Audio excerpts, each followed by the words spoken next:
সুপ্রিয় শিক্ষার্থীবৃন্দ, আসসালামু আলাইকুম। আমি মোহাম্মদ আনোয়ার হোসেন। তোমাদের নবম শ্রেণী গণিতের ধারাবাহিক আলোচনায় অনুক্রম ধারা অর্থাৎ অধ্যায় 2 এর 6 পর্যন্ত এর আগে ক্লাস নিয়েছি। আজকে 7 নাম্বার অঙ্কটা করার চেষ্টা করবো ইনশাল্লাহ। তো এখানে 7 নাম্বারে বলেছে এন এর মান নির্ণয় করো, যেখানে N belongs to N, small N belongs to capital N.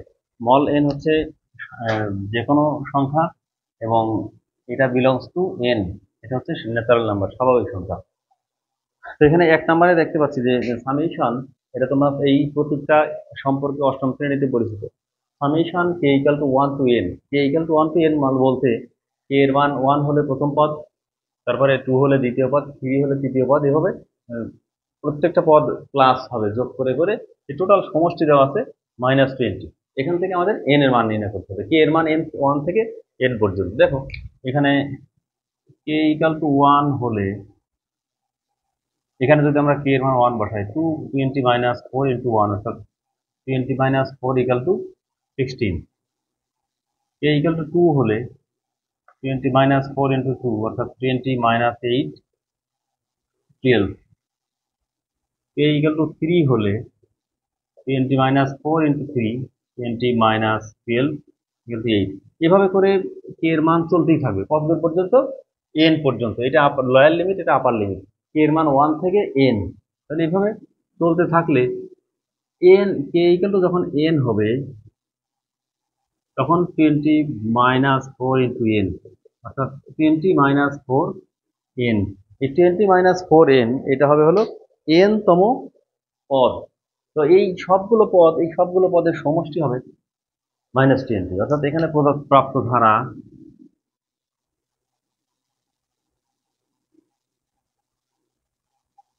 (16 + 12 + 8 +... এটা হচ্ছে প্রাপ্ত ধারা। তো এই ধারার n সংখ্যক পদের সমষ্টি দেওয়া হচ্ছে -20। এখানে প্রথম পদ ইকুয়াল টু 16, যেহেতু নির্দিষ্ট হারে কমছে তাহলে সাধারণ অন্তর ডি ইকুয়াল টু দ্বিতীয় পদ বিয়োগ প্রথম পদ। ডি বের করতে হয়, আমি আবারও মনে করে দিচ্ছি, ডি বের করতে হয় দ্বিতীয় পদ বিয়োগ প্রথম পদ, এবং গুণোত্তর ধারায় আর বের করতে হয় দ্বিতীয় পদ ভাগ প্রথম পদ। তো এখানে 12 বিয়োগ 16 হবে কত? -4। আর এস এন হচ্ছে -20। তো এইটা আমরা সমষ্টি নির্ণয় করবো, এস এন ইকুয়াল টু -20। তো এটা সমান্তর ধারা। অবভিয়াসলি সমান্তর ধারার সমষ্টি নির্ণয় সূত্র হচ্ছে n divided 2a plus n minus 1 into D, এটা সমান -20। তো এখানে আমাদের দুইটা মান জানা আছে, এ এবং ডি। প্রথম পদকে এ দিয়ে প্রকাশ করা হয়, এখানে এটা মিসিং হয়ে গেছে। এর মান 16, ডি এর মান -4। এই মানগুলো আমরা এখানে বসাবো। n ডিভাইডেড 2 এর মান 16, n - 1, ডি এর মান -4 ইকুয়াল টু -20। তো ভিতরে এবার ক্যালকুলেশন করলে কি হয়, n ডিভাইডেড 2, এখানে 16 আর 2 গুণ করলে 16 গুণে 32। এই -4 এখানে যদি গুণ হয় তাহলে -4 এর মাইনাসে মাইনাসে +4। এই 4 একবার n এর সাথে গুণ হবে, একবার 1 এর সাথে গুণ হবে। তো n এর সাথে গুণ করে 4n, 1 এর সাথে গুণ করে 4, আর 1 গুণ করে 4। এবং অবশ্যই এই দুটা চিহ্ন যেহেতু মাইনাস আছে আর প্লাস, এই দুইটা গুণ করে +4 হয়ে যাবে, -20। n ডিভাইডেড 2, এখানে 32 আর 4 যোগ করে 36। এখানে আমরা একটা কৌশল করতে পারি যে এখান থেকে একটা 2 কমন নিয়ে নিলে এই 2 এর সাথে কাটাকাটি করে সংখ্যাটা ছোট হয়ে যাবে। তো n ডিভাইডেড 2, এখানে একটা 2 নিয়ে নেই, 18 - 2n, যে 2টা ছেড়ে দিলাম, তাহলে সংখ্যাটা এবার ছোট হয়ে গেলে 18n - 2n স্কোয়ার প্লাস 20। এই ডান পাশের এই 20 যদি বাম পাশে নিয়ে আসি তাহলে এখানে +20 হবে। এবং সবার মধ্যে দেখো একটা 2 কমন আছে, কমন নিয়ে আমরা যত ছোট করে ফেলতে পারি তত আমাদের হিসাবগুলো সহজ হয়ে যাবে। এবং এটা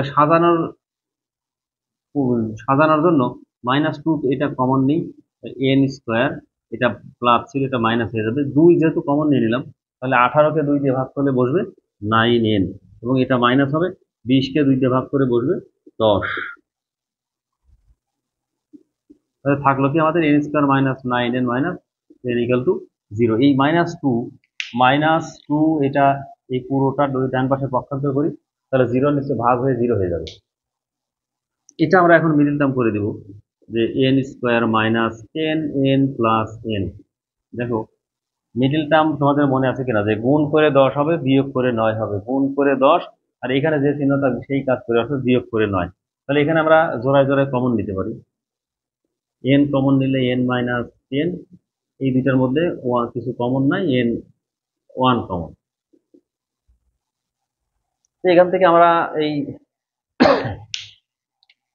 এই ব্র্যাকেটের মধ্যে যে n মাইনাস 10 এটা কমন আছে, এটা আমরা যদি আলাদা করে কমন নিয়ে নিই n মাইনাস 10 আর এর সাথে থাকবে তাহলে এখানে n আর এখানে plus 1, n plus 1 equal to 0। তো হয় n মাইনাস 10 ইকাল টু 0, অতএব n ইকাল টু 10, অথবা n plus 1 equal to 0, n equal to minus 1। তো n যেহেতু পদ সংখ্যা কখনো ঋণাত্মক হতে পারে না, সুতরাং এই মানটা গ্রহণযোগ্য হবে না। পদ সংখ্যা ঋণাত্মক গ্রহণযোগ্য হবে না, পদ সংখ্যা যদি ভগ্নাংশ আসে তাহলে গ্রহণযোগ্য হবে না। তো আমাদের নির্ণয় n এর মান হবে 10, n ইকুয়াল টু 10। এটা হচ্ছে আমাদের 7-এর 1 নম্বরের অ্যান্সার। তো দেখো 7-এর 2-এও একইভাবে একটি অঙ্ক রয়েছে যে সামেশন k ইকুয়াল টু 1 থেকে n 3k প্লাস 2, অর্থাৎ এখানে k এর মান 1 2 3 ডট ডট এভাবে n পর্যন্ত বসবে। এই ধারাটার সমষ্টি দেওয়া আছে 1105। তাহলে এখানে আমরা গতানুগতিক আগেরটার মতো করে k ইকুয়াল টু 1 হলে 3 ইন্টু 1 প্লাস 2, অর্থাৎ 3 plus 2 equal to 5। k equal to 2 হলে 6 plus 2 equal to 8। k equal to 3 হলে 9 প্লাস 2 ইকুয়াল টু 11। এইভাবে যদি চলতে থাকে k এর মান তাহলে 1 বসবে, 1 হলে 3 প্লাস 2, এটা হচ্ছে n তম পদ। এবং তাহলে প্রাপ্ত ধারা হবে আমাদের 5 8 11 3n প্লাস 1। প্রাপ্ত ধারা 5 8 11 3n প্লাস 2, এটা হচ্ছে প্রাপ্ত ধারা। তো এই ধারার এখানে প্রথম পদ এ এবং ডি বের করে এখানে প্রথম পদ a ইকুয়াল টু 5, সাধারণ অন্তর d ইকুয়াল টু দ্বিতীয় পদ বিয়োগ প্রথম পদ অর্থাৎ 3। এগুলো দিয়ে আমরা সমষ্টি সূত্র বসাবো। Sn হচ্ছে 1105। তো সমান্তর ধারার সমষ্টি নির্ণয়ের সূত্র n divided 2a plus n minus 1 into d।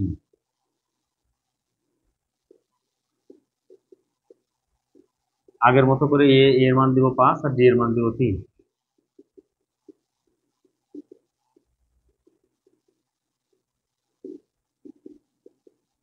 এখানে 5 দুগুণে 10, 3 গুণ করে দিলে 3n মাইনাস 3,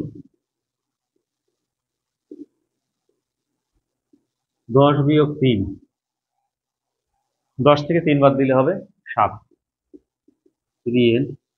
এই 2টা যদি ওই পাশে পার করে দিই তাহলে 2210, গুণ করে দিলে 7n plus 3n square minus 2210। 3n square একটু সাজাই নিলাম। এখন এটা আমরা মিডল টার্ম করবো। এই মিডল টার্মটা হবে দেখো 3, এখানে যেহেতু এক্স স্কোয়ারের সহগ মানে n এর স্কোয়ারের সহগ রয়েছে 3, এই 3 এবং 2210 এই দুইটা সংখ্যা গুণ করে নিতে হবে। তো এই দুইটা সংখ্যা গুণ করে সেটাকে লসাগু করব, করে দুইটা সংখ্যা নিব যাদের গুণ করে এটা হবে এবং বিয়োগ করে 7 হবে। তো 3 এর সাথে 2210 যদি 3 এর সাথে আমরা গুণ করি তাহলে হবে 6 6 3 0। এই সংখ্যাটার লসাগু করতে হবে। লসাগু করলে আমরা সংখ্যা দুটো পেয়ে যাবো। দেখো একটু ভেরি ইজি, একটু যদি তোমরা চেষ্টা করো এটা লসাগু করতে থাকো 2 দিয়ে, এটা হবে 3 3 1 5।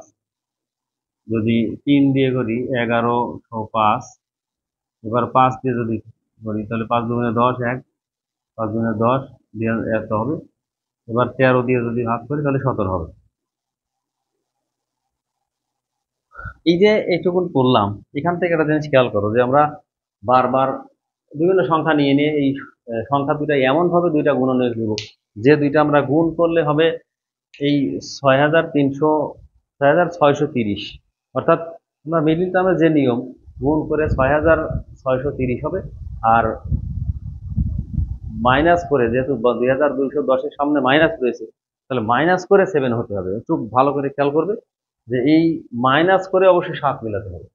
তো আমরা বিভিন্ন ভাবে চিন্তা করতে পারি যে 3 × 6 = 6, 13, 78, 5, 17, 6, 13, 78, 5, 17, 78 পেয়ে গেছি। এই 5-এর সাথেই 17 যদি নেই, 5, 17, 85, আর এই 2, 3 তার সাথে 13 যদি নেই তাহলে 78। তাহলে 85 এবং 78 এটা আমরা নিয়ে এই মিডিল টার্মটা সম্পন্ন করতে পারি। সেটা কেমন? 3n² প্লাস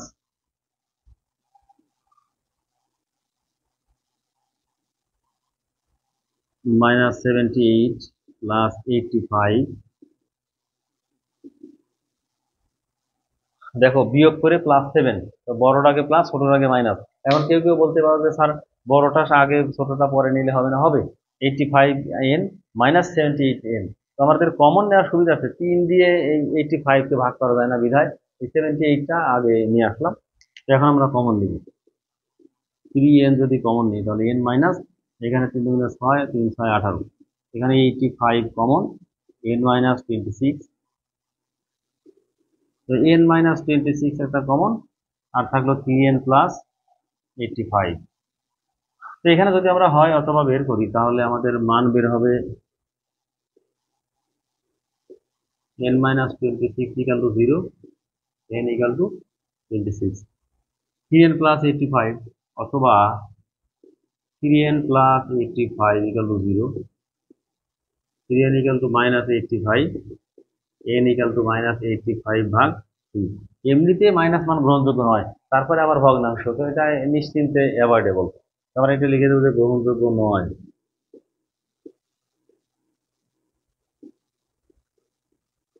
অতএব n এর মান 26।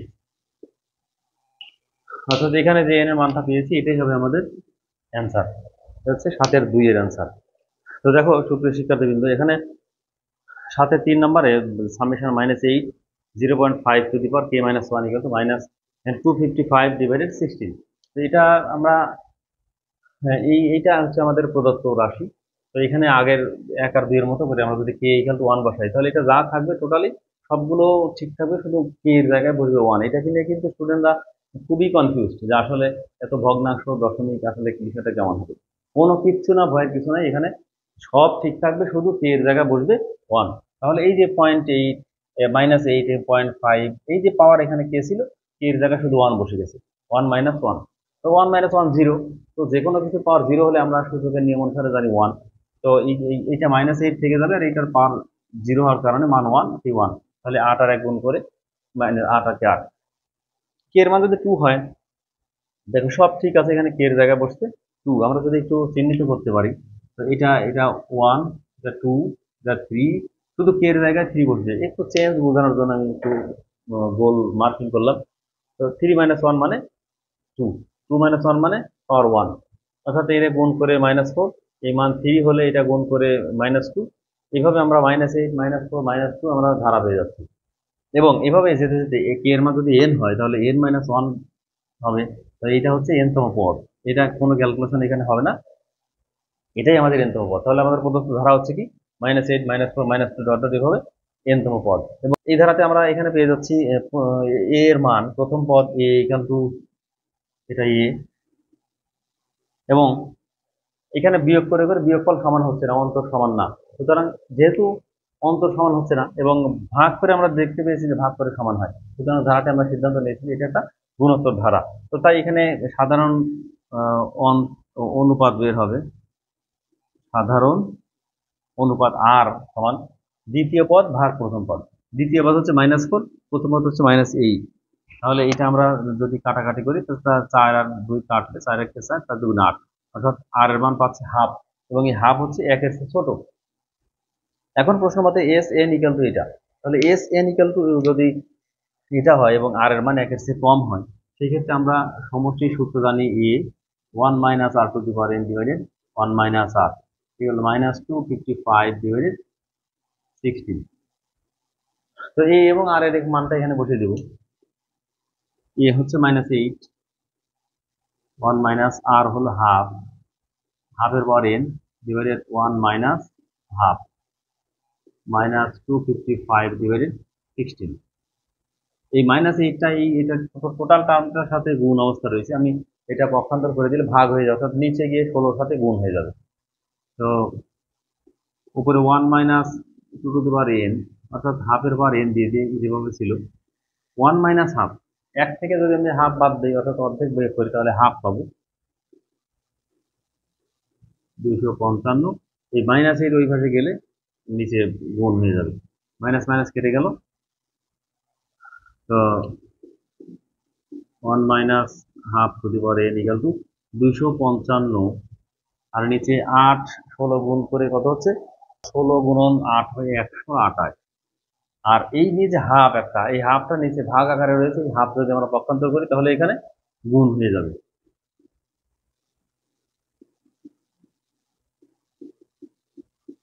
তাহলে 1 minus have to the power N equal to উপরে 255 একের সাথে গুণ করলে 255, নিচে 128 আর 2 গুণ হয়ে 256।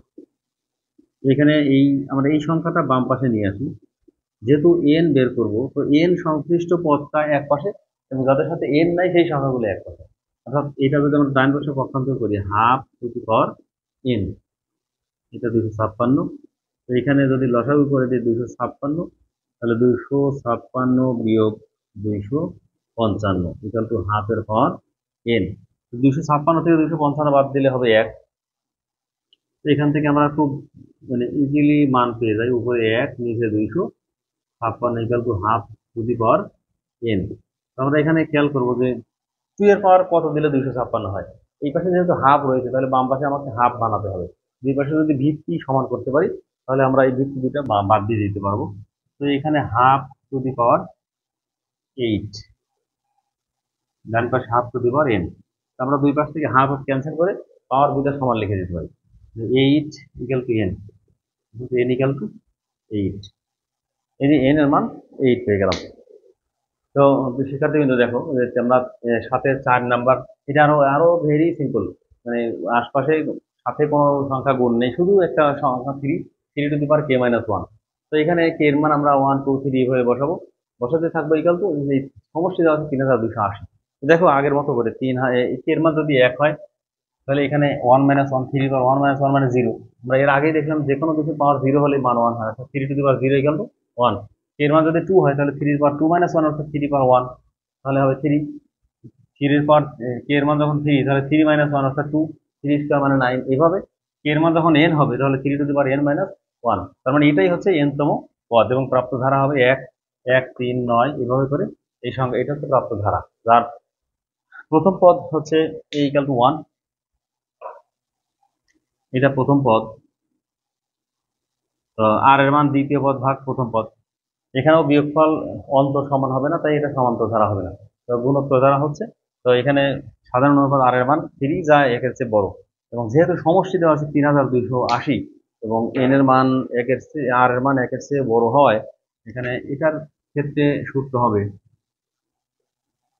এ r to the power n minus 1 r minus 1। তোমরা এখনো হঠাৎ করে কেউ কারো মনে প্রশ্ন জাগতে পারে যে আগের অঙ্কে 1 মাইনাস আর লিখলাম, এটা আর মাইনাস 1 লিখলাম, আর এর মান একের চেয়ে বড়, যদি একের চেয়ে বড় হয় তাহলে আর মাইনাস 1 হবে, আর যদি একের চেয়ে ছোট হয় তাহলে 1 মাইনাস আর হবে। তো এখানে এর মান 1 আর এর মান 3,